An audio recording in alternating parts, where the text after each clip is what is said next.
जय हिंद, वंदे मातरम। आज मैं आप सबके लिए लेकर आया हूँ ऐतिहासिक कुछ तिथियाँ जो अक्सर परीक्षाओं में पूछी जाती हैं।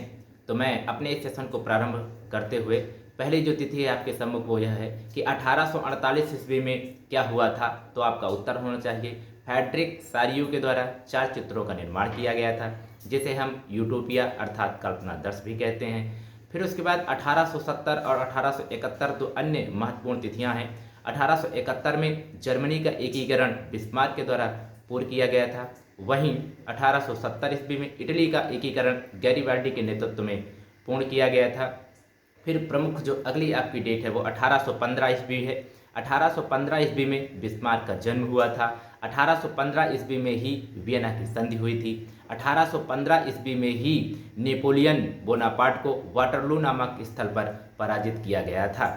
अब मैं कुछ अन्य आपसे डेटों के बारे में चर्चा कर रहा हूं। तो 1914 ईस्वी में प्रथम विश्व युद्ध प्रारंभ हुआ था और यह 1918 तक चला था। 1929 ईस्वी में विश्व आर्थिक मंदी हमें दिखाई पड़ती है, जो लगभग 1928 से 1934 के बीच पर अपना भयावह रूप दिखाती है। तो आपसे क्वेश्चन पूछता है कि विश्व आर्थिक मंदी किस वर्ष प्रारंभ हुई, तो आपका उत्तर होना चाहिए 1929 ईस्वी। प्रथम विश्व युद्ध कब से कब तक चला था, तो आपका उत्तर होना चाहिए 1914 से 1918 तक। फिर द्वितीय विश्व युद्ध कब से कब तक चला था, तो आपका उत्तर होना चाहिए 1939 से 1945 के बीच। इसी कड़ी में मैं कुछ अन्य प्रमुख तिथियां जोड़ रहा हूं। जब आपसे क्वेश्चन पूछे कि महात्मा गांधी दक्षिण अफ्रीका से भारत कब आए थे, तो आपका उत्तर होना चाहिए 9 जनवरी 1915 ईस्वी। अब महात्मा गांधी के द्वारा चलाए गए कुछ प्रमुख आंदोलन 1917 ईस्वी चंपारण आंदोलन जो बिहार राज्य में स्थित है। फिर 1918 ईस्वी में खेड़ा सत्याग्रह जो गुजरात राज्य में स्थित है। फिर 1918 ईस्वी में अहमदाबाद मिल मजदूर आंदोलन, यह भी गुजरात राज्य में स्थित है। फिर 1919 में रॉलेट एक्ट अधिनियम बनकर आता है। फिर 1919 ईस्वी में अमृतसर में जलियांवाला प्रमुख बाघ हत्याकांड हो जाता है। फिर 1920 ईस्वी में असहयोग आंदोलन प्रारंभ हो जाता है।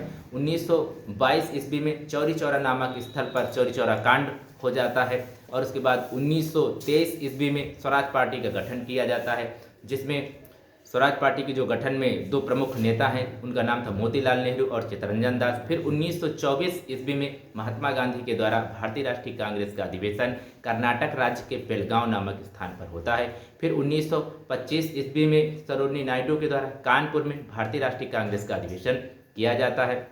1927 ईस्वी में साइमन कमीशन का गठन किया जाता है। 1928 ईस्वी में साइमन कमीशन का आगमन भारत में होता है।